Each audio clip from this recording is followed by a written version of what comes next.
Assalamualaikum warahmatullahi wabarakatuh. Alhamdulillahirabbil alamin. Wassalatu wassalamu ala asyrofil anbiya'i wal mursalin wa ala alihi washabihi ajmain.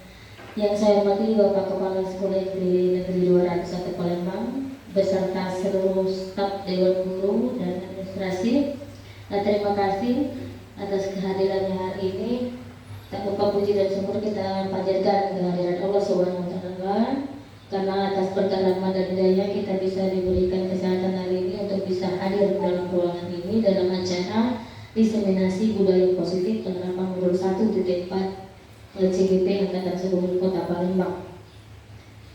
Bapak Ibu, untuk mengawali acara mari kita bersama-sama melafazkan basmalah. Bismillahirrahmanirrahim. Kali ini saya akan menyampaikan diseminasi atau penerapan implementasi dari budaya positif dan pembahasan materi dan aksi nyata, dan saya ada pada modul 1.4.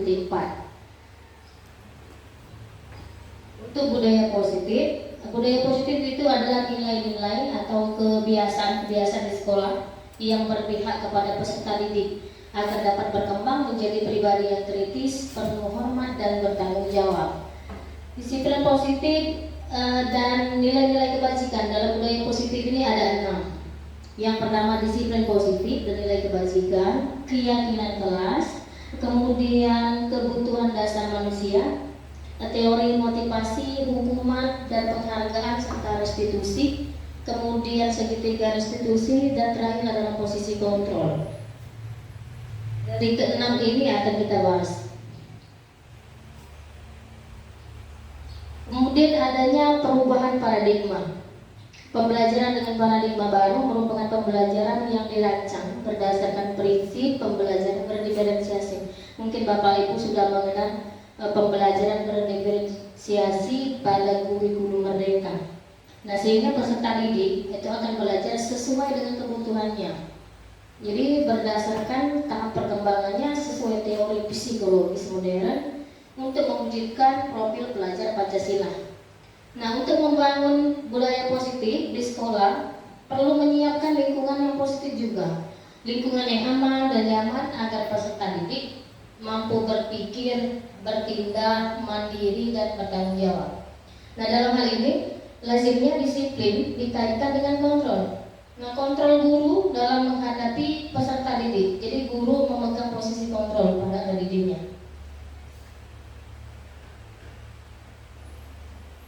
Nah, sekarang saya akan meminta cari berpasangan 2 orang. Jadi ada yang bertugas sebagai A dan ada yang bertugas sebagai B. Jadi Bapak Ibu silakan cari pasangan berdua. Jadi saat pada posisi ini nanti pada kegiatan, bayangkan untuk yang mengepalkan tangan, bayangkan apa yang ada dalam kepalan tangan itu adalah hal yang sangat penting bagi Anda, sangat penting dan sangat Anda fokus sekali untuk menjaganya. Ini untuk posisi yang menggenggamkan kepala tangan. Nah, pasangan satunya berusaha segala cara untuk membuka kepalan tangan dari rekannya tadi. Nah, kira-kira saya akan melihat bagaimana yang mengepalkan tangan dan bagaimana yang membuka, yang berusaha sekuat tenaga dengan segala cara untuk membuka kepalan tangan dari rekannya tadi. Nah, sementara yang mengepalkan tangan itu, bayangkan kalau yang ada di dalam kepalan tangan ini adalah hal-hal yang sangat-sangat penting bagi diri Anda dan masa depan Anda. Oke, akan saya hitung, boleh silakan diterangkan. Boleh berpasangan. Pasangan. Jadi boleh dicoba saat berhadapan ya, boleh berhadapan boleh. Yang membuka boleh membujuk. Jadi yang mengepal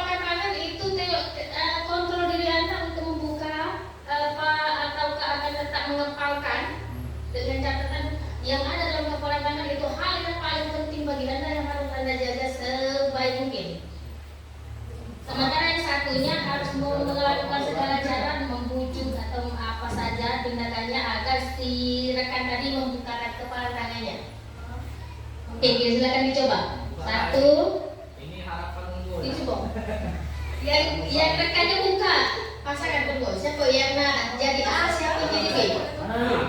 Yang A yang mengepalkan tangan, yang A yang mengepalkan tangan. Yang B silakan mencoba membujuk untuk supaya si A membuka kepala tangannya.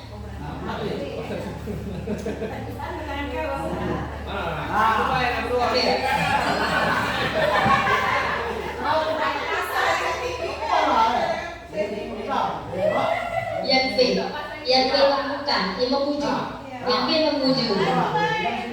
membujuk, memaksa tindakan Anda untuk membuka kepala tangan si A.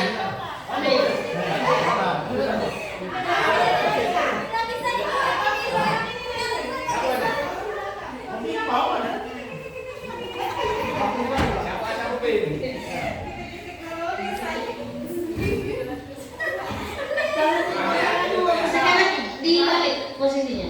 Yang B yang mengepalkan tangan, yang A membujuk membuka. Iya. Hitungkan 1 sampai 5. Coba 1. Iya. Bujuk biar dia buka kepala tangannya. Nah, ini buka. Iya. Bukan rekan. Ini aku cari biar dia membuka kepala tangannya. Aku boleh pilih pola.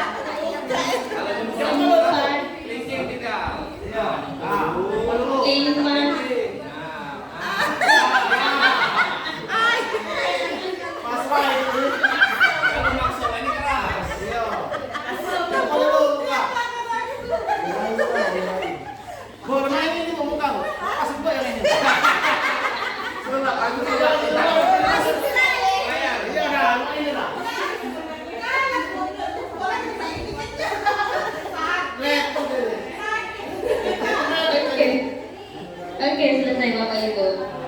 Oke ya. Nah, dari yang di percobaan tadi, untuk yang A, apakah membuka kepala tangan ketika dibujuk? Tidak. Apa alasannya? Penting bagi diri kita. Terus, lagi? Aku dibohongin karena dibujuk tadi. Oke, untuk yang tetap menutup, baik A ataupun B, apa alasannya mengapa tetap menutup kepala tangan? Sama mempertahankan, jadi mempertahankan keyakinan. Nah, sekarang dari yang kita lakukan tadi, sesungguhnya siapa yang memegang kendali atau kontrol untuk membuka ataupun menutup kepala tangan? Jadi kita sendiri kan, walaupun mau dibujuk seperti apa, dipaksa juga, dirayu-rayu, masih tetap menutup kan? Jadi sudah mencoba satu sama lain tadi bahwa membuka atau menutup kepala tangan itu bukan kontrol dari orang lain, tapi sebenarnya kontrol itu berada pada diri kita sendiri. Nah, itu salah satu teori kontrol. Nah, ini kita sendiri yang memegang kontrol atas kepala tangan kita. Apakah kita harus membuka atau menutup kepala tangan, itu tergantung pada kita sendiri, sesuai dengan kebutuhan dasar saat itu. Saat ini tadi stimulusnya bahwa yang di dalam kepala tangan adalah hal yang paling penting bagi diri kita. Itu kan stimulusnya. Alasannya, aku merasa ini penting, mau dibujuk, mau dipaksa, tetap harus dijaga. Nah, itu teori kontrol. Kita bisa mengontrol diri kita masing-masing dulu. Kemudian ada miskonsepsi yang terjadi tentang teori kontrol ini. Yang pertama, ilusi bahwa guru itu mengontrol murid. Padahal ini tidak benar. Jadi seorang guru itu kalau dilihat kita mengontrol seluruh tindak laku murid. Murid harus menulis, kapan dia harus mengumpul, kapan dia harus bergerak. Seperti kelihatannya guru itu mengontrol semua tindakan murid. Padahal guru tidak mengontrol. Yang mengontrol itu diri murid itu sendiri. Nah, ini yang ilusi yang salah, miskonsepsinya. Yang kedua, bahwa kritik dan membuat orang merasa bersalah dapat menguatkan karakter. Ini miskonsepsi juga. Misal kita mengkritik orang, anak misalnya. Misalnya ngomongin dengan anaknya, kalau kamu tidak berbuat seperti itu, akhirnya kawan kalian yang menderita. Misal, ini kan membuat rasa bersalah sebenarnya pada diri anak. Dengan tujuan tadi adalah untuk menunjukkan karakter yang bagus, mengubah karakter dia yang salah. Nah, ternyata setelah kita melakukan tindakan itu, siswa ini bukan merasa bersalah, tapi malah merasa terpuruk, merasa dirinya tidak berguna. Ini yang selalu kita lakukan. Kita menganggap bahwa kritik kita terhadap orang, terhadap anak, kemudian membuat dia bersalah, merasa dirinya bersalah, itu memberikan karakter atau dampak yang positif. Padahal pada diri anak malah negatif. Dia lebih bisa memacu, menghilangkan rasa percaya diri. Wah, selalu salah. Wah, aku selalu salah. Di mata guru mungkin aku tidak berguna. Seperti itu. Yang muncul perasaan anak ketika kita melakukan itu yang terasa bagi mereka. Kita pikir itu bagus. Sebenarnya tidak. Ini ilusi yang kedua. Kemudian yang ketiga, ilusi bahwa semua penguatan positif, efektif, dan bermanfaat. Kadang penguatan positif itu malah tidak membuat anak merasa bersalah, merasa dirinya melakukan kesalahan, ataupun memperbaiki kesalahan yang sudah dilakukannya. Malah dia akan mengulangi kesalahan yang sama pada waktu yang lain. Pernah nggak menemui kasus anak dia melakukan kesalahan, kemudian kita berikan penguatan, wah ini salah, ini tidak boleh dilakukan, ini salah nak. Malah oke, pada saat itu dia terima bahwa dia salah, tapi diulangi lagi sampai kita sebagai guru kadang merasa, wah mau dikasih apapun masih seperti itu, seperti rasa bosan kita rasanya, diulangi lagi. Nah, ini yang untuk yang ketiga, ilusi yang salah. Penguatan positif yang kita berikan itu tidak efektif, sehingga terjadi lagi kesalahan yang sama di waktu yang berbeda. Nah, kemudian ilusi yang terakhir, ilusi bahwa orang dewasa memiliki hak untuk memaksa. Ini saya berbicara bukan hanya pendidikan di sekolah, tetapi di rumah juga. Kita boleh merefleksi di rumah bahwa ada kakak adik misalnya. Ilusi bahwa seorang kakak itu berkuasa terhadap adiknya. Ini kakak ini menguasai, bisa memerintah, mengontrol dari tingkah laku adik-adiknya. Padahal ini tidak benar. Ilusi ini tidak benar. Bahwa karakter umur itu memiliki pengaruh pada hak untuk memaksa. Ini yang mungkin masih di lingkungan keluarga masih, bahwa ini anak tertua harus menguasai anak ini, bahwa adik-adiknya itu mengontrol, itu tidak boleh. Ya.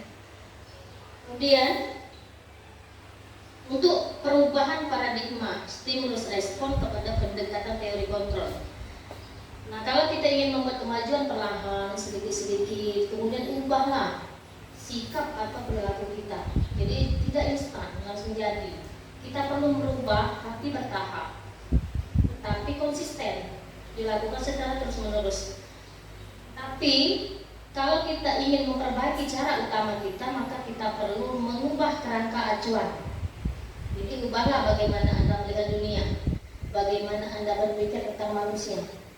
Jadi memposisikan diri kita itu tidak dari sudut pandang kita sendiri, tapi harus memandang orang lain sebagai manusia juga yang sama. Yang dipikirkan orang lain dengan dipikirkan orang kita itu sama, sebenarnya sama. Ya. Kemudian bagaimana mengubah paradigma Anda, skema pemahaman dan penjelasan aspek-aspek tentang realitas itu menurut Stephen R. Covey. Nah, sekarang di sebelahnya itu ada stimulus respon dan teori kontrol. Kalau menurut di sebelah kiri itu stimulus respon. Jadi sebelah kanannya adalah teori kontrol.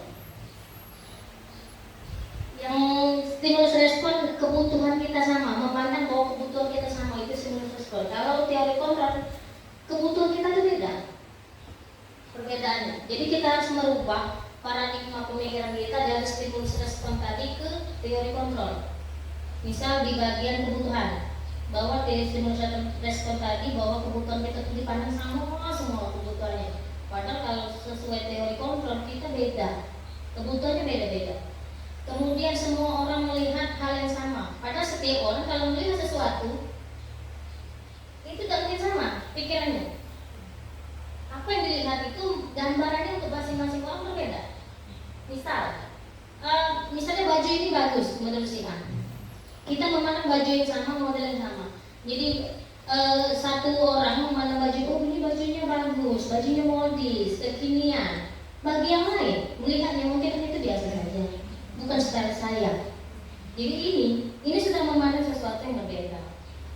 Kemudian kita mencoba mengubah orang agar berpandangan sama dengan kita. Pada teori kontrol, kita berusaha memahami pandangan orang lain tentang dunia. Jadi tidak memaksa, ini bagus, menurut saya ini bagus. Karena orang lain memandangnya mungkin tidak bagus, biasa saja. Nah kita nggak boleh memaksa. Oh pandangan kita itu yang paling utama. Tidak. Jadi kita harus memahami pandangan orang lain itu belum tentu sama dengan kita. Kemudian perilaku buruk dilihat sebagai suatu kesalahan. Padahal pada teori kontrol, semua perilaku memiliki tujuan. Jadi kalau kita pikir ada anak kita melakukan kesalahan, datang terlambat, salah itu.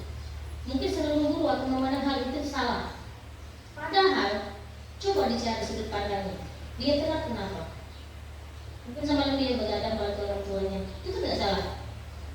Jadi kita pandang dulu teorinya. Tujuannya apa sampai terjadi kesalahan yang dibuat itu apa tujuannya? Jadi kita harus memandang dari segala arah, dari segala aspek. Tidak boleh memandang suatu kesalahan itu dari aspek penilaian diri sendiri. Kemudian, kalau stimulus respon orang lain bisa mengontrol saya, tapi pada teori kontrol hanya diri kita sendiri yang mampu mengontrol diri kita sendiri. Jadi patokannya ada di diri kita. Terakhir adalah pemaksaan ada pada saat rujukan gagal. Seperti tadi saya melihat, mungkin Pak Julian sama Pak Audi. Begitu dia memujuk nggak membuka, dipukul-pukul seperti ini, kan asal. Ya, itu stimulus respon. Jadi begitu stimulus dia melakukan bujukan tidak berhasil, akhirnya melakukan respon kekerasan. Ini sering terjadi dengan anak.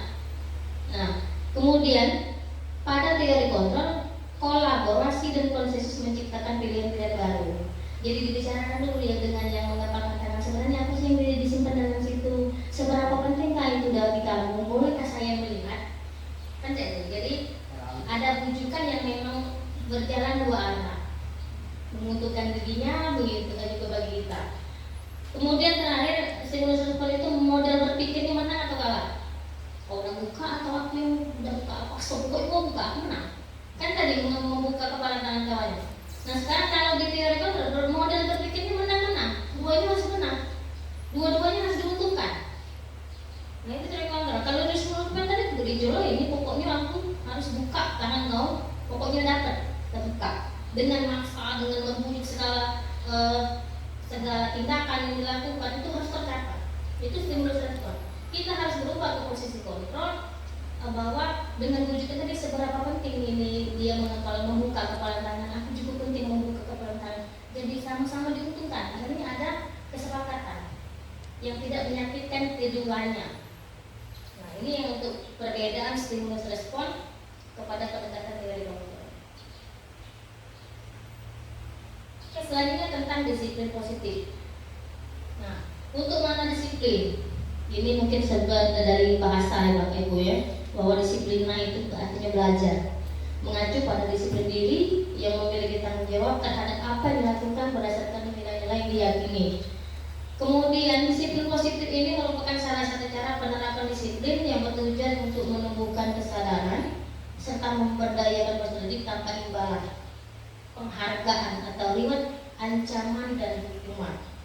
Nah sebagai pendidik, tujuan kita itu adalah menciptakan anak-anak yang memiliki disiplin diri, sehingga mereka bisa berperilaku dengan mengacu pada nilai-nilai kebajikan yang universal dan memiliki motivasi intrinsik. dalam perubahan perilaku ke arah yang lebih baik. Jadi disiplin itu harus muncul dari dalam diri peserta didik dulu, bukan berdasarkan wah ada peraturan kalau aku melanggar akan dihukum, kalau aku melanggar akan diberikan sanksi, kalau aku berhasil aku akan diberikan penghargaan, kalau aku berhasil aku diberikan reward, ya, hadiah. Ini yang tidak boleh, Bapak Ibu. Saya mengikuti pendidikan dalam guru penggerak ini memperoleh bahwa reward itu tidak boleh, baik dalam bentuk fisik ataupun psikis. Reward dalam bentuk benda, anak diberikan hadiah. Kalau nilainya 100 ini loh hadiahnya, ya. Jadi respon anak untuk melakukan itu bukan tujuannya dari dalam dirinya untuk memperoleh pengetahuan atau mencerdaskan diri sendiri, tapi reward tadi yang jadi tujuannya. Di sini yang membuat reward itu tidak boleh, karena akan mengubah tujuan belajar peserta didik. Selanjutnya, nilai-nilai kebajikan. Nah, nilai-nilai kebajikan ini adalah nilai-nilai yang timbul dari disiplin positif tadi, yang merupakan tujuan mulia yang ingin dicapai oleh setiap individu. Nilai kebajikan yang ingin dicapai oleh setiap anak Indonesia dikenal dengan profil pelajar Pancasila. Nah, di sini ada 6: beriman, bertakwa kepada Tuhan Maha Esa, beranak mulia, bernalar kritis, bergotong royong, mandiri, berkebinekaan global, dan kreatif. Oke Bapak Ibu, setiap manusia dalam tindakan perilakunya memiliki motivasi. Nah, motivasi ini ada dua, ada motivasi eksternal dan motivasi internal. Nah, motivasi eksternal itu motivasinya adalah untuk menghindari ketidaknyamanan atau hukuman. Jadi tindakan yang dilakukan itu hanya untuk menghindari ketidaknyamanan dan hukuman, biar tidak dihukum. Cepat mengerjakan PR agar tidak dihukum bu guru. Kalau cepat datang ke sekolah, hadir ke sekolah tepat waktu biar tidak dimarahi kepala sekolah. Nah, ini disiplin yang berdasarkan atas untuk menghindari saja. Motivasinya hanya untuk menghindari ketidaknyamanan atau hukuman. Nah, nanti kalau saya datang ke rapat mengajar, saya akan dibicarakan atau digosipkan oleh rekan guru lain. Nah, ini motivasi ekstrinsik dari luar. Yang kedua, motivasinya adalah untuk mendapatkan imbalan atau penghargaan dari orang lain. Ini juga motivasi ekstrinsik. Jadi kalau kita misalnya guru saja kita contohkan, kita datangnya hadir sebelum 6.40. Wah, nanti saya pilih kepala sekolah guru yang rajin. Betul ya Bapak kepala sekolah? Ya. Ya, ada guru yang datangnya biarlah datang cepat biar nanti saya dapat jadi penghargaan sebagai guru teladan. Ini juga merupakan motivasi ekstrinsik. Ya. Ini juga berlaku untuk siswa kita. Nanti ada siswa yang guru buatan saya, tugas saya bagus ya. Ini biar kita, oh ini nak bagus, nah dapat kalimat seperti itu saja, itu sudah motivasi ekstrinsik bagi siswa kita. Nah, padahal motivasi ini seharusnya bukan dari luar. Nah, kedua yang saya sebutkan tadi itu motivasi berasal dari luar diri. Nah, motivasi yang berasal dari dalam diri adalah motivasi untuk menjadi orang yang mereka inginkan. Kemudian menghargai diri sendiri dengan nilai-nilai yang mereka percaya. Jadi sebagai pendidik, saya katakan saya kita sebagai guru ya. Jadi kalau kita itu ingin menjadi orang yang disiplin waktu, ini diri kita yang ingin kalau bahwa kita itu saya ini disiplin. Kita menghargai diri kita bahwa diri saya ini dulu yang disiplin. Mau dikasih penghargaan, mau dikasih reward dari siapapun, tetap lakukan. Kenapa? Karena motivasi ini berdasar dari dalam diri kita sendiri. Saya orang disiplin waktu, mau di mana saja saya disiplin. Tidak perlu ada yang mengatakan, wah kamu hebat, disiplin. Jadi ada kalimat penghargaan. Atau dari kepala sekolah diberikan piagam, ini guru teladan, ini guru yang patut dicontoh, datanya tidak pernah telat, itu penghargaan. Tidak perlu, karena kita melakukan itu berdasarkan bahwa harga diri kita ini loh. Saya ini menghargai diri saya sebagai orang yang disiplin. Jadi motivasi yang seperti ini yang kita harapkan dapat tumbuh dari diri kita, terutama pada peserta didik kita. Jadi peserta didik kita itu, anak kita itu melakukan semua peraturan atau kesepakatan, keyakinan kelas, keyakinan sekolah, nilai-nilai kebajikan yang mereka percaya itu memang berasal dari kesadaran diri. Mereka sadar bahwa itu adalah hal yang harus saya lakukan. Tidak perlu dikasih penghargaan, tidak perlu dipuji, ya. Jadi motivasi ini yang sebenarnya harus kita timbulkan, kita tanamkan kepada murid-murid kita, termasuk diri kita sendiri. Jadi bukan dari peserta didik saja. Nah, dari kedua motivasi tadi, yang duanya eksternal, yang satunya internal. Yang internal ini yang harus kita mulai tanamkan dari sekarang, Bapak Ibu ya. Yuk semangat berjuang bersama saya memajukan sekolah kita.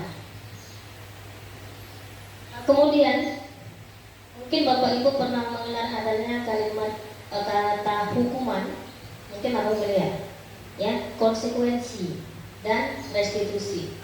Nah di sini ada konsep disiplin dengan identitas gagal, dan satunya ada konsep disiplin dengan identitas sukses.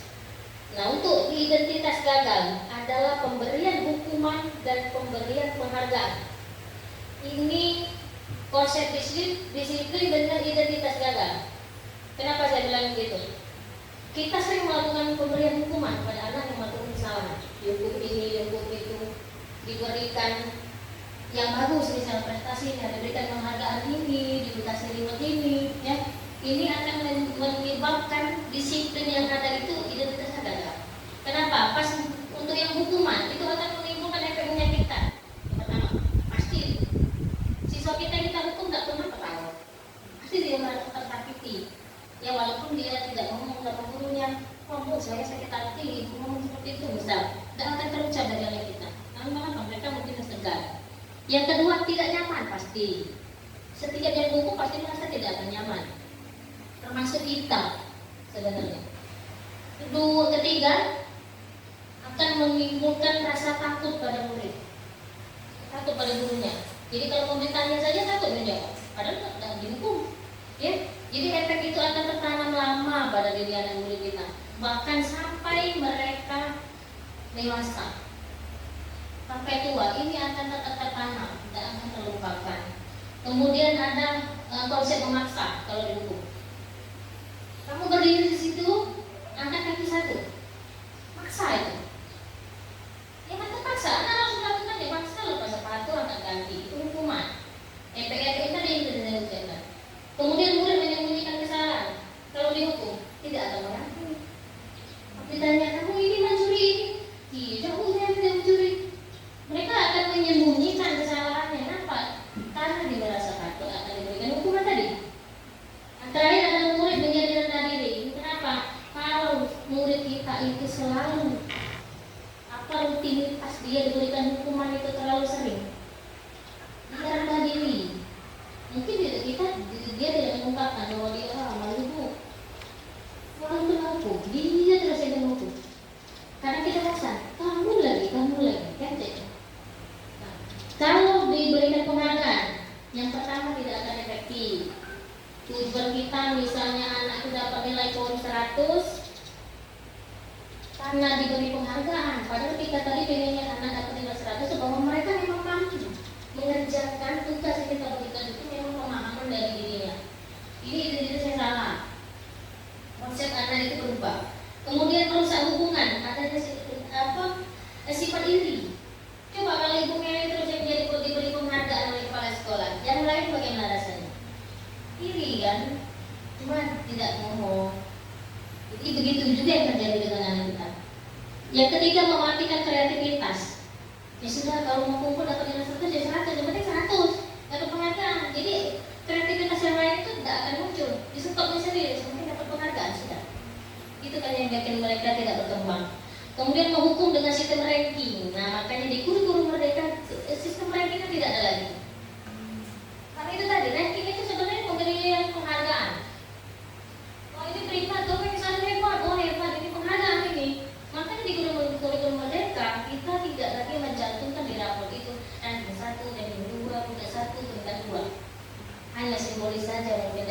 yang dianggap. Sebenarnya juga tidak boleh.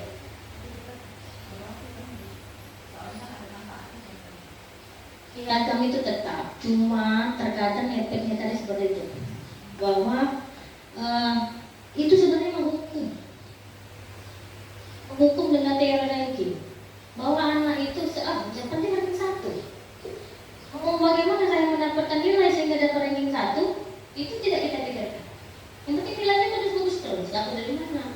Yang kita inginkan itu adalah proses pencapaian itu memang dialami oleh murid. Jadi dia menyelesaikan satu soal saja, misalnya matematika, dia tahu konsep apa yang dia pakai mengerjakan itu. Langkah-langkahnya bagaimana? Itu sebenarnya karena itu akan tertanam sampai mereka dewasa.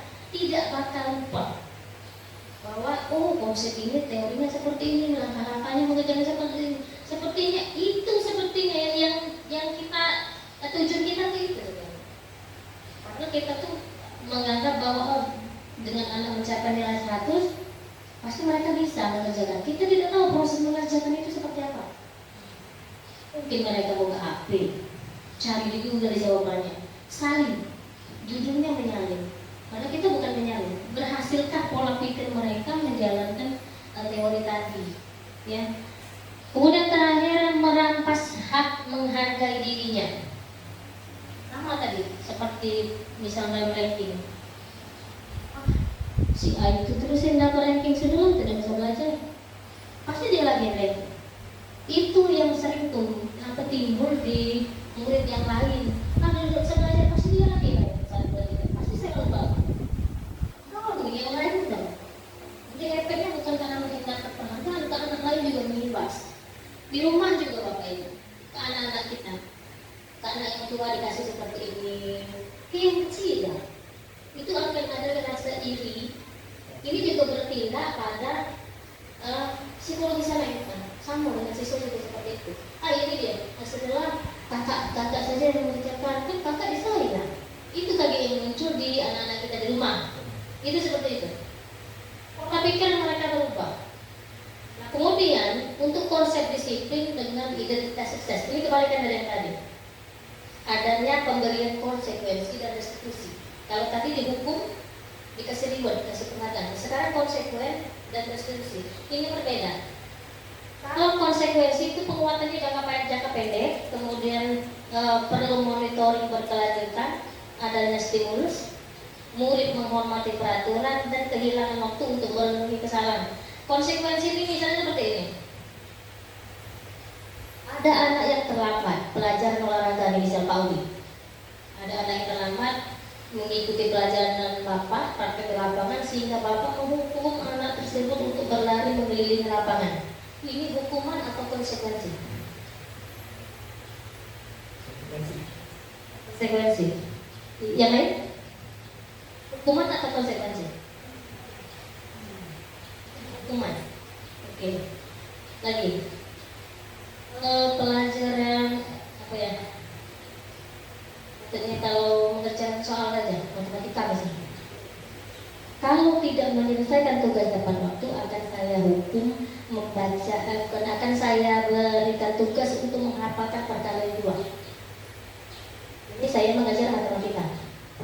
Saya mengajar matematika karena anak itu terlambat menyelesaikan. Akhirnya karena saya cari solusinya, kenapa itu saya cari permasalahannya apa, karena dia tidak hafal perkalian. Nah, akhirnya saya suruh dia menghafalkan perkalian 2. Tindakan saya ini apakah konsekuensi ataukah hukuman? Nah, sekarang bisa nggak membedakan antara konsekuensi dengan hukuman? Contoh satu lagi, biar ada perbedaan. Ada anak yang terlambat datang ke sekolah, kemudian ketemu dengan Pak Jurian misalnya, ya, jadi anak itu, kamu lepas sepatu karena kamu datang terlambat, sepatu melepas, tidak boleh bersepatu sampai jam istirahat. Ini konsekuensi atau hukuman? Hukuman. Bisa membedakan tadi Bu? Nah, saya kasih clue. Kalau konsekuensi itu mereka tahu bahwa kesalahannya apa, tapi ada kaitan. Tadi pelajaran olahraga Pak Audi, ya. Pak Audi menghukum anak itu terlambat untuk mengikuti pelajaran olahraga, dia praktek di lapangan.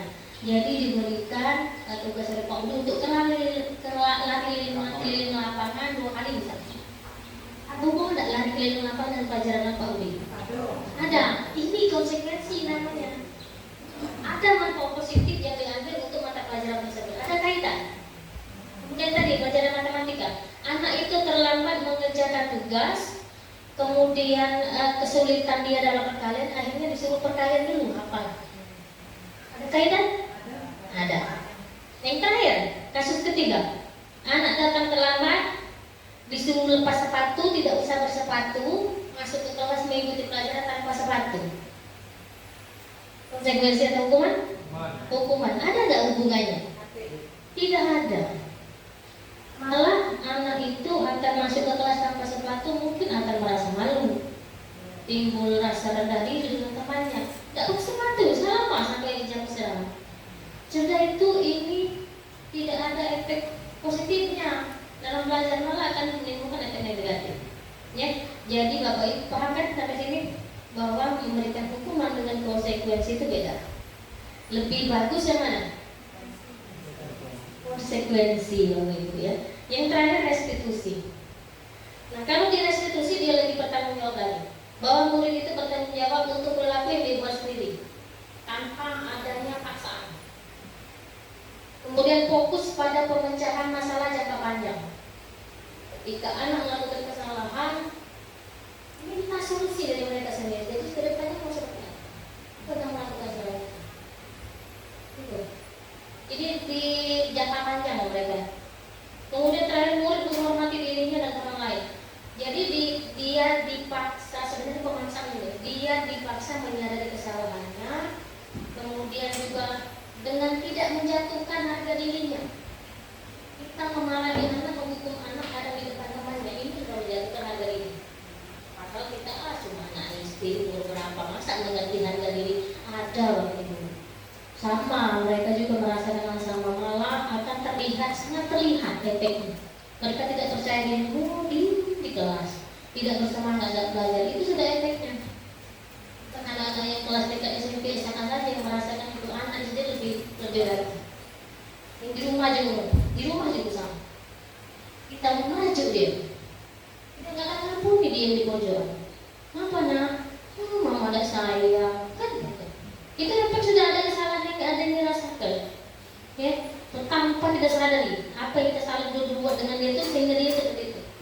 Harusnya dia sadari, wah ini ngapa tiba-tiba dia tidak mau main, kan itu di rumah. Jadi sebenarnya yang saya jelaskan di sini bahwa kejadian ini bisa terjadi di rumah, di sekolah juga.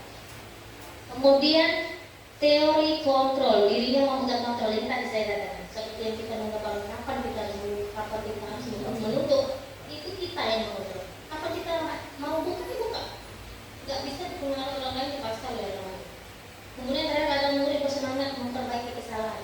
Nah, dengan kita menekan ke bawah yang tadi salah. Tadi salah kan? Iya bu, salah. Jadi kedepannya mau coba iya bu, tidak lagi buang sampah. Jadi mereka yang salah, mereka yang ngisikan solusi, mereka yang melakukan. Itu mereka akan merasakan dirinya yang memperbaiki kesalahan diri. Ya. Nah, lanjut. 5 kebutuhan dasar manusia. Baik Bapak itu pada setiap kali ada kesalahan dari manusia, individu itu berdasarkan adanya kebutuhan dasar yang tidak terpenuhi. Sebenarnya latar belakang terjadinya tindakan pelanggaran atas peraturan itu adalah adanya kebutuhan dasar manusia yang tidak terpenuhi. Jadi ada 5 kebutuhan dasar. Yang pertama, kebutuhan untuk bertahan hidup. Untuk mempertahankan hidupnya mengambil jalan pintas sehingga melanggar peraturan. Ini jalan satunya. Yang kedua, penguasaan. Jadi ada anak yang berkelahi, misalnya ada anak berkelahi, tiba-tiba ada yang memukul kawannya, itu kenapa? Karena dia ingin menguasai. Saya lebih berkuasa dari teman saya. Itu bisa jadi alasan kebutuhannya. Kemudian kebutuhan akan kasih sayang dan rasa diterima. Ini juga akan melakukan tindakan yang salah di rumah misalnya. Papa menyayangi kakak saya nggak diperhatikan. Akhirnya segala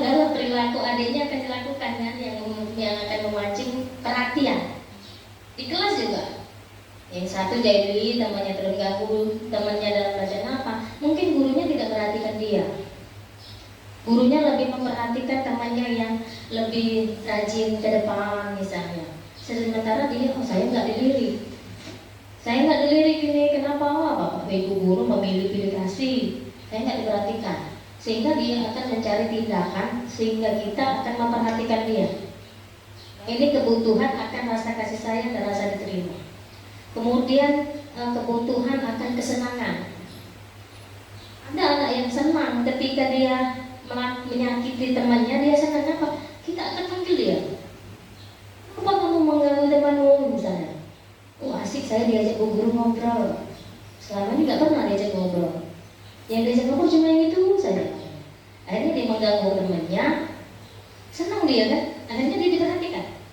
Nah kebutuhan akan kesenangan juga akan mengakibatkan terjadinya pelanggaran akan peraturan. Yang terakhir adalah kemampuan kebebasan. Kebutuhan akan kebebasan. Anak itu kalau disuruh buat tugas, nulis terus. Jadi penilaiannya tertulis. Padahal anak itu pengennya dia praktek.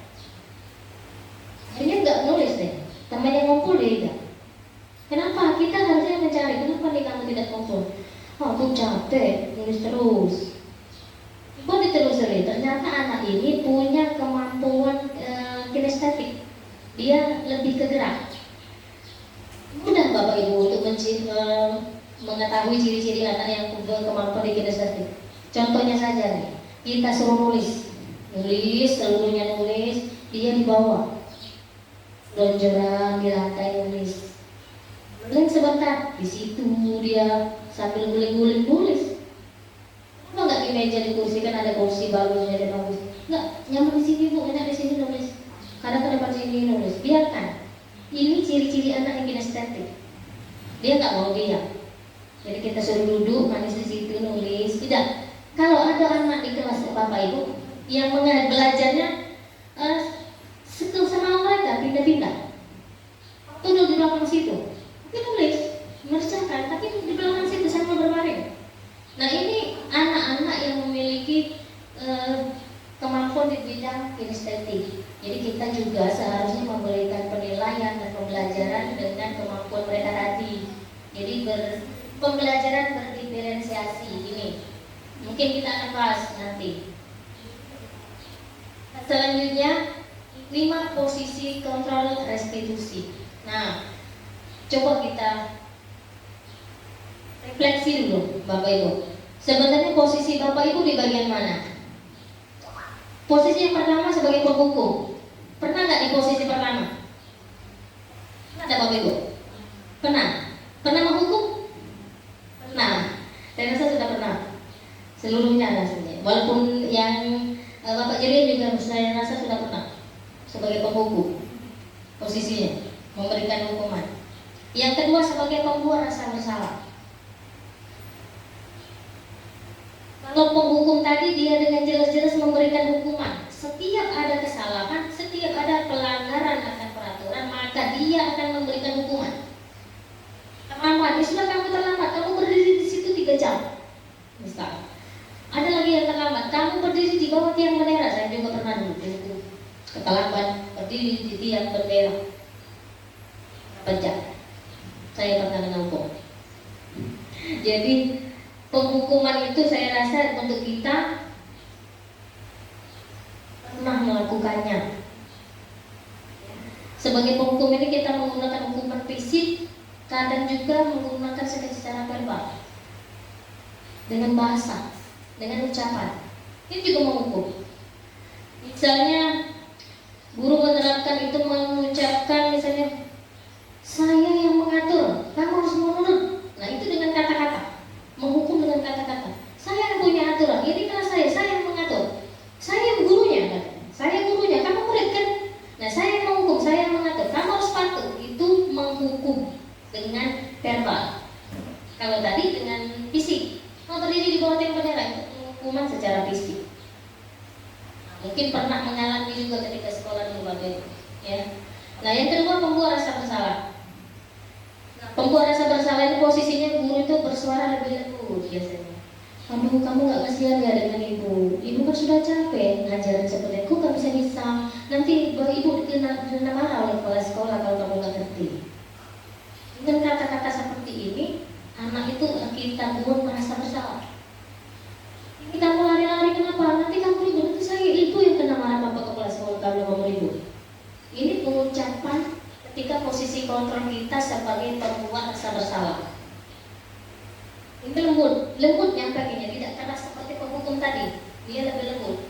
Ya sudah, kalau kamu nggak sayang dengan ibu, ya sudah, lakukan saja terus. Ini pembuat rasa bersalah. Posisi kita mungkin pernah dilakukan. Ya sudah, sama pasangan ya, ngomong juga itu. Ya sudah lah Kak, kalau nggak mau aku lebih baik. Itu pembuat rasa bersalah. Hukum itu sebenarnya. Yang ketiga sebagai teman, posisi sebagai teman ini tidak akan menyakiti, tapi tetap mengontrol. Sebagai teman, tidak menyakiti. Coba kalimatnya misalnya, ayo bantulah, cepatlah terjun demi bapak, maka tidak selesai. Apa yang penuh marah? Cek ulangan ya, pas kita ulangan.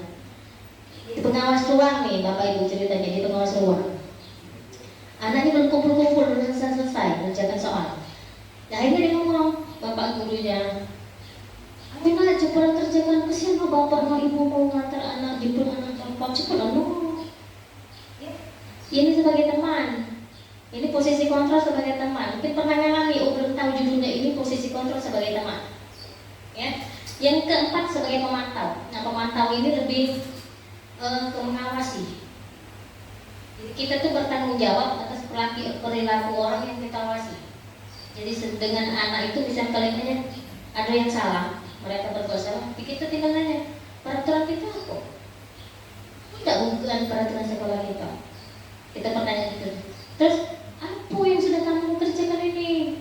Itu cuma sebagai pemantau, kita masih sebagai standar.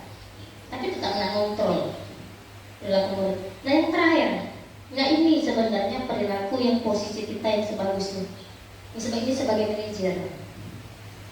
Mungkin kita belum menerapkan, tetapi perlu untuk mencoba kita lakukan sejak awal, sejak dulu. Ya, mungkin setelah saya membagikan berbagi ini, mungkin akan mencoba dilakukan oleh bapak ibu guru di kelasnya masing-masing. Nah, dalam posisi manajer ini, guru berbuat sesuatu bersama murid.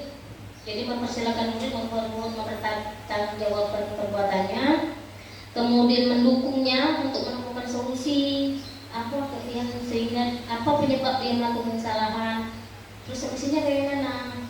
Dia murid yang memunculkan solusinya, sudah saya seperti ini aja bu. Nah terus kedepannya bagaimana? Kita memberikan jalan. Jadi yang membuat kesalahan murid, yang menemukan jalan keluarnya murid, pemecahannya, apa keyakinan dilakukan lagi juga murid dia menentukan. Oke bapak ibu. Terakhir ada keyakinan kelas. Keyakinan kelas ini sebenarnya lebih untuk menerapkan nilai-nilai keselamatan di dalam kelas kita masing-masing. Ini lebih awalnya di awal tahun pelajaran baru sebenarnya lebih bagus. Jadi kita mengajak anak di kelas kita. Jadi kita ajak anak itu untuk membuat nilai-nilai kebajikan apa yang ingin dicapai. Serahkan aja anak murid, berikan kertas agar mereka menuliskan mereka ingin menjadi kelas ini seperti apa. Ingin kelas yang nyaman, ingin kelas yang bersih, terus ingin kelas yang rapi. Apa yang harus dilakukan? Membuang sampah pada tempatnya. Itu mereka sendiri yang menulis. Misalnya menjaga buku tetap, meja kursi tetap rapi, bekerja sama membersihkan kelas, mengerjakan tugas piket, datang sekolah tepat waktu. Itu mereka yang membuat. Jadi dikumpulkan untuk menjadi peraturan kelas, ditempelkan di kelas untuk bisa dibaca oleh warga kelasnya. Ini namanya keyakinan kelas. Nanti akan pada tahun ajaran baru dimulai awal-awal pembelajaran, silakan dicoba bapak ibu di kelas masing-masing. Oke, kalau ada pertanyaan mungkin akan saya bantu. Ini saya sudah menerapkan di kelas saya, menerapkan keyakinan kelas. Jadi anak-anak disuruh menulis peraturan apa saja, mereka ingin kelas kita itu seperti apa. Mereka menulis dan mereka tempelkan, itu harapan mereka. Nanti akan diyakini oleh mereka bahwa ini harus kita kelas itu bahwa kita harus menjaga kebersihan. Apa tindakannya? Membuang sampah pada tempatnya. Itu mereka yang membuat, mereka yang melakukan. Jadi dari keyakinan kelas ini menjadi kesepakatan antara guru dengan seluruh keluarga kelas ini. Jadi pada kebersihan anak-anak itu bertanggung jawab atas perbuatan mereka masing-masing atas keyakinan yang sudah mereka buat sendiri. Jadi buat bersama. Bukan peraturan kita buat sendiri. Kita sering membuat peraturan deh. Ibu guru yang menuliskan peraturan, jangan membuang sampah sembarangan, jangan ini. Coba anak judulnya mah yang membuat itu. Jadi mereka yang menunjukkan, mereka yang melakukan. Jadi ada rasa tanggung jawab. Nah, ini segitiga restitusi. Ada 3 sisi dari segitiga restitusi. Ada 3 langkah. Yang pertama menstabilkan identitas. Yang kedua validasi tentang tindakan yang salah, dan ketiga menanyakan keyakinan. Ini segitiga restitusi. Kita mungkin pernah melakukan ini, Bapak Ibu, dalam menangani kasus atas anak murid kita di kelas. Tapi kita tidak tahu, wah ini judulnya tindakan segitiga restitusi. Atau mungkin dari ketiga ini karena kita hanya melakukan 1 atau 2 saja dalam menyelesaikan kasus. Tidak lengkap sampai 3.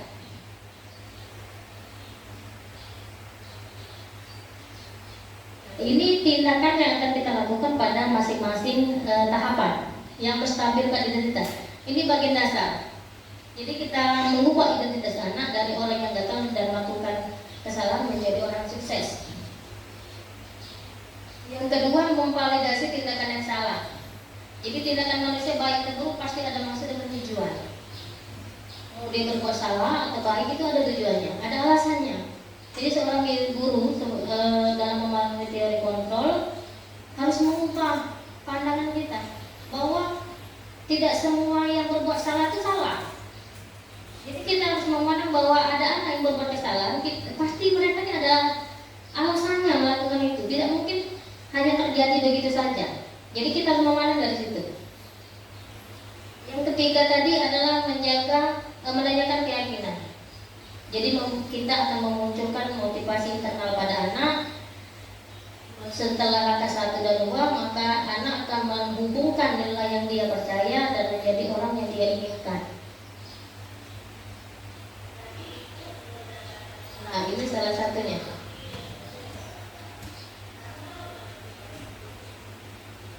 Ini menstabilkan identitas.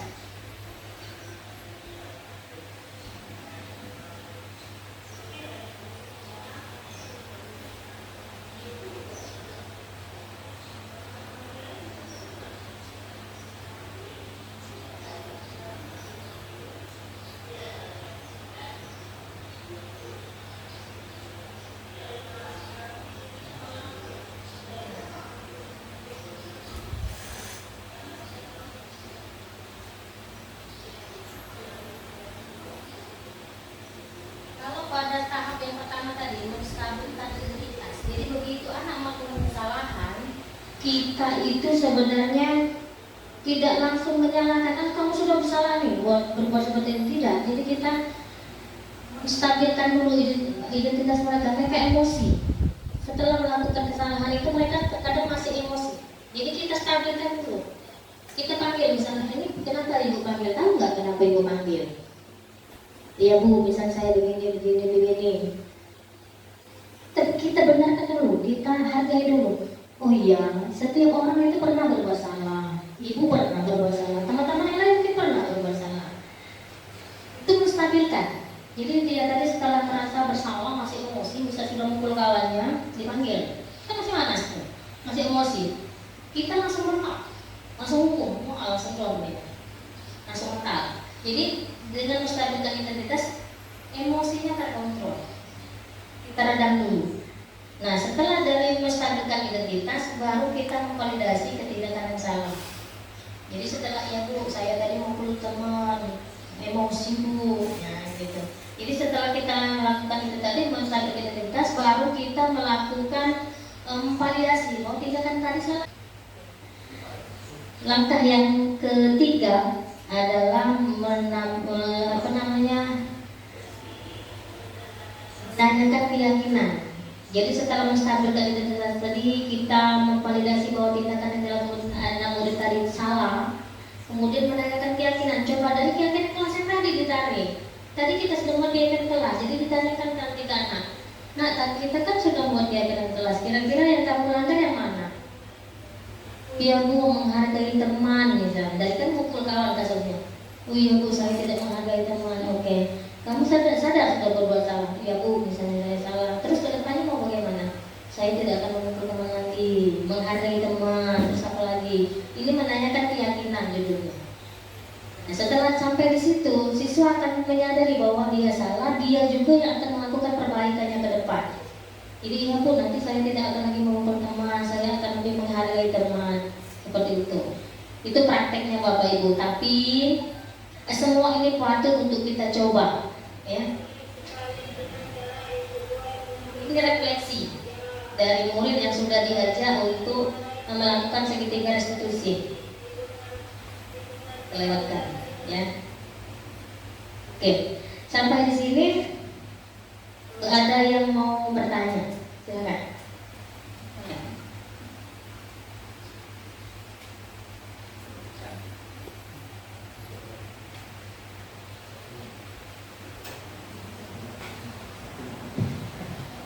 Assalamualaikum warahmatullahi wabarakatuh. Terima kasih Ibu. Waalaikumsalam. Terima kasih Ibu Joy sudah beri kesempatan saya untuk bertanya. Oke. Yang pertama mengenai keyakinan kelas. Kita membuat keyakinan kelas anak-anak yang kebanyakan anak sendiri tidak yakin apa sih harus dilakukan. Maksudnya Mereka bingung. mereka bingung. Nah, ujung-ujungnya balik lagi kita yang kedua. Oke. Terus yang kedua, anak bermasalah. Kita menstabilkan emosi, melakukan tindakan validasi dan menanyakan keyakinan. Kebanyakan anak-anak itu mereka tidak sadar kalau mereka salah. Iya. Ujung-ujungnya mau diarahkan mereka, apalagi kalau misalnya mereka berantem. Saya yang paling benar loh, gitu kan pasti. Iya. Ujung-ujungnya kita yang emosi. Iya. Iya, Oke. itu saja pertanyaan saya, bagaimana kita sebagai guru bisa mengarahkan siswa kita untuk melakukan yang Ibu jelaskan tadi. Terima kasih. Oke, terima kasih Bu Yeni. Pertanyaan yang sangat super. Oke, saya akan menjawab bahwa keyakinan kelas itu adalah nilai-nilai yang akan kita terapkan. Kita percaya bahwa itu yang terbaik yang harus kita lakukan, yang harus kita pertanggungjawabkan. Anak didik kita itu, ini kan lagi awal ya di sekolah kita. Ini mungkin yang pertama dalam kita menyusun keyakinan kelas. Atau ada Bapak Ibu guru yang sudah membuat keyakinan kelas? Belum. Bukan peraturan, tapi keyakinan. Beda. Ya, kalau peraturan kelas itu cenderung yang membuat oleh gurunya. Tapi kalau keyakinan kelas itu disepakati bahwa itu harus dilakukan secara bertanggung jawab oleh seluruh yang membuat kesepakatan tadi. Mungkin penerapan pertama kita kan masih belajar Bapak Ibu ya, tapi tidak boleh sebelum mencoba sudah tahu duluan. Jadi jangan kalah sebelum berperang. Seperti itu. Nah, yang untuk keyakinan kelas yang pertama itu yang harus kita lakukan, yang pertama kita duduk bersama dulu dengan seluruh anak murid di kelas. Tanyakan, pancing dengan pertanyaan romantik bahwa anak-anak kalian ingin menjadi murid seperti apa? Ibu, ingin jadi misalnya yang hebat. Oh, oke, hebat, tulis, hebat, tempelkan. Kalian pengen menjadi seperti apa? Kelas kita seperti apa? Pengen ke kelas yang seperti apa? Oh, kelas bersih Bu, oke, boleh tulis, kertas bersih, tempelkan kertasnya. Terus yang mana? Aman Bu, katanya aman. Saya coba menerapkan kemarin. Memang ragu berdamainya mereka. Apa sih yang mau ditulis itu di sini? Hanya berikan pertanyaan romantik. Kalian pengen menjadi murid seperti apa? Yang cerdas Bu, yang pintar Bu, yang pintar nyanyi Bu, boleh. Silakan tulis dan tempelkan kemauan mereka seperti apa. Nah, dari tulisan mereka tadi kita hubungkan. Kalau kalian pengen kelas kita bersih, kalian harus bagaimana? Gitu. Oh, berarti piket Bu, harus piket yang rajin-rajin nyapu bersih. Oke, tulis. piket kelas, rajin nyapu, ditulis. Nanti ujung-ujungnya kita simpulkan bahwa dari apa yang kalian inginkan, apa yang harus kalian lakukan untuk mencapai apa yang diinginkan, kita buat kalimat yang menyatukan itu. Jadi misalnya biar melok pelajaran dari pertama sampai terakhir, harus cepat datang ke sekolah, datang tepat waktu, tulis datang ke sekolah tepat waktu, 1 dapat. Jadi langkahnya seperti itu. Mereka diajak dulu, mereka pengennya menjadi murid seperti apa yang mereka inginkan. Terus tanya lagi, untuk mencapai itu kira-kira apa yang harus kalian lakukan, langkahnya, strateginya. Sudah bu, kita titik kelas bu, gotong royong bu, itu tuliskan gotong royong. Nanti kita simpulkan dari keinginan dan kemudian jalan keluar strategi langkah-langkah yang mereka tuliskan. Jadi kita menyimpulkan. Jadi pertama kira-kira apa? Kita datang sekolah tepat waktu. Sepakat nggak? Sepakat bu, oleh ditulis. 1, keyakinan kelas sudah terbentuk. Datang ke sekolah tepat waktu. Nah, yang bersih tadi, misalnya pengen kelas yang bersih. Bersih itu harusnya bagaimana? Jangan ada sampah bu. Kalau jangan ada sampah berarti bagaimana? Udah boleh buang sampah bu. Ya sudah, berarti yang kedua, kalian kelas tidak membuang sampah sembarangan. Ya sudah 2. Nanti digali lagi keinginan murid itu seperti apa. Akan terbentuklah beberapa keyakinan kelas. Jangan terlalu banyak dulu saran saya. Ya, keyakinan kelas itu awal-awal jangan terlalu banyak. Nanti mereka dah hafal, dah ingat dengan keyakinan kelas. 3, sudah cukup 3 dulu. Datang tepat waktu, jangan buang sampah sembarangan. Yang ketiga apa misalnya? Tidak berkelahi misalnya. Cukup 3 dulu, jangan banyak-banyak. Yang penting 3 itu sudah membekas, sudah tertanam pada diri murid bahwa oh ini aku harus ini. Keyakinan yang 3 itu harus tertanam dulu. Tidak perlu banyak-banyak Bapak Ibu. Dari atas sampai bawah sampai 15. Pasti tanya apa nak keyakinan kelas kita? Tidak tahu bu. Jadi keyakinan kelas itu tidak usah melulu dulu, tidak usah banyak-banyak. Jadi cukup beberapa saja. Yang penting itu sudah kesepakatan dari seluruh keluarga kelas. Seperti itu. Pertanyaan kedua dari Ibu Meli. Ya. Pertanyaan kedua tadi bahwa anak itu tidak tahu bahwa mereka merasa sudah salah. Nah ini kondisi kita pada posisi menstabilkan identitas. Pada saat mereka membuat kesalahan, mereka tidak tahu kesalahan. Tugas kita menyadarkan bahwa tindakannya salah. Kita panggil dulu, diajak ngobrol. Ya, kita tanyakan. Tanya dulu kenapa dipanggil. Kamu tahu tidak kenapa dipanggil ke sini? Itu sebenarnya mereka tahu. Dan pura-pura tidak tahu. Ya, mereka tidak tahu dipanggil. Gak habis bawa lagi di luar. Kita panggil. Coba duduk di sini. Bu ngapa katanya? Kamu tahu tidak kenapa ibu panggil ke sini? Pasti dia diam dulu. Mikir. Mau jawab jujur atau tidak? Nah, ketika dia menjawab, ya bu, tadi saya mukul si Bram misalnya. Nah, oh ya, pasti kamu punya alasan. Ini sudah menstabilkan identitas. Tidak langsung menyalahkan. Kenapa kamu pukul si Bram? Dasar kamu ini sudah menyalahkan, menghukum sebenarnya dengan kalimat verbal. Jadi kita belum ke tahap menghukum, kita tidak boleh menghukum. Kita stabilkan dulu identitas dia, stabilkan emosinya. Jadi setelah kita tanya, kamu tahu tidak kenapa ibu panggil di sini? Mungkin menjawab ya bu, tadi saya mau kursi Bram, tanya ya. Nah setelah menghukum, kamu tahu tidak apa yang sudah kamu lakukan itu salah? Atau kamu sadar apa yang kamu lakukan itu bisa merugikan orang lain? Pancing dengan pertanyaan-pertanyaan seperti itu. Ketika dia menyadari bahwa oh ini saya salah bu, ya bu saya salah.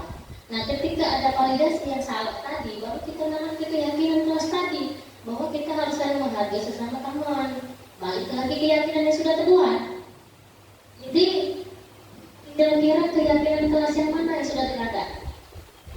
Konsekuensinya ke keyakinan yang sudah dibuat bersama. Ini pertanyaan saya rasa kalau nggak butuh BK, kalau kita tidak butuh BK ya wali kelas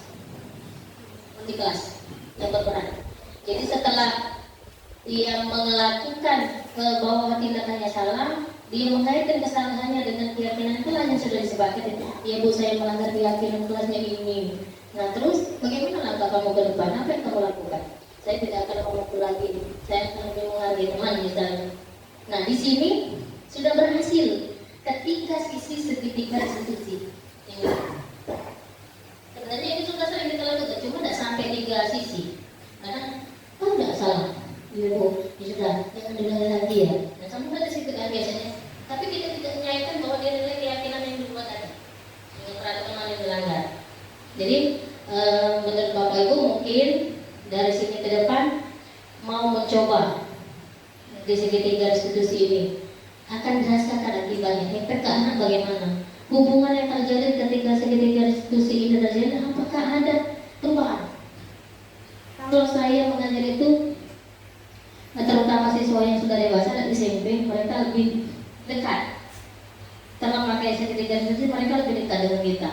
Karena apa? Mereka percaya kita menghargai dia. Itu yang lebih penting. Mereka lebih terbuka untuk bercerita, untuk saya punya masalah ini, masalah itu. Terkadang anak yang melakukan kesalahan itu mereka sering ada banyak kebutuhan dasar mereka tidak terpenuhi, terutama kasih sayang. Latar belakang broken home pada anak itu berefek pada pelanggaran peraturan. Jadi efek dari keluarga dibawa ke perilaku ke sekolah, akhirnya melakukan pelanggaran seperti itu. Oke, masih ada lagi Bapak Ibu? Demikianlah Bapak Ibu pemaparan saya pada pertemuan kali ini mengenai diseminasi budaya positif di sekolah. Semoga apa yang bisa saya paparkan hari ini akan bisa menjadi motivasi bagi Bapak Ibu untuk melakukan perubahan di sekolah kita. Salam guru penggerak, tergerak, bergerak, menggerak. Assalamualaikum warahmatullahi wabarakatuh.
Ria sebagai CGP Angkatan 10 atas informasi yang telah beliau sampaikan dalam forum tadi, di mana informasinya sangat inspiratif dan juga mampu mengubah mindset saya dalam mengajar dan memahami paradigma pendidikan serta kondisi dan karakteristik siswa. Kemudian dari apa yang telah saya dapatkan mengenai teori stimulus respon atau behaviorism, saat ini sepertinya sudah mulai ditinggalkan dan beralih pada teori kontrol, di mana reward atau punishment, kemudian penghargaan atau hukuman itu sudah mulai ditinggalkan dan bukan lagi sebuah hal yang positif. Anak-anak dibangun untuk tidak merasa lagi tidak nyaman dan juga menyakitkan. Jadi mulai beralih ke teori kontrol, di mana menurut saya teori ini hal yang sangat positif dan sangat baik, di mana guru bukan sebagai kontrol, namun anaklah yang memilih kontrol atas dirinya sendiri. Jadi jadi guru itu hanya sebagai manajemen saja. Jadi di dalam sebuah konsep pendidikan tidak ada lagi mengenal mana yang menang, mana yang kalah, namun lebih ke arah terjadinya proses perubahan pada diri anak dengan penyadaran diri atas apa yang ia lakukan, kesalahan apa yang ia lakukan, kemudian anak-anak juga memvaliditi perasaannya. Baru setelah itu anak-anak menemukan solusi dari kesalahannya tuh. Jadi dia menemukan solusi tersendiri dari kesalahannya. Jadi bagi saya pribadi hal-hal ini juga merupakan hal yang sangat baik, perubahan yang sangat baik, yang patut kita terus lakukan dalam meningkatkan kualitas pendidikan di Indonesia. Terima kasih. Saya senang sekali dengan cara Ibu Juwai menegur kesalahan saya. Karena saya tidak dimarahi, saya merasa dimengerti, didengarkan dan dihargai. Ketika saya melakukan kesalahan pasti ada alasannya. Bukan langsung dihakimi dan dimarahi tanpa mendengarkan alasan kita melakukan hal tersebut. Jadi saya berharap Bapak Ibu guru dapat membimbing kami dalam melakukan solusi ketika kami melakukan kesalahan.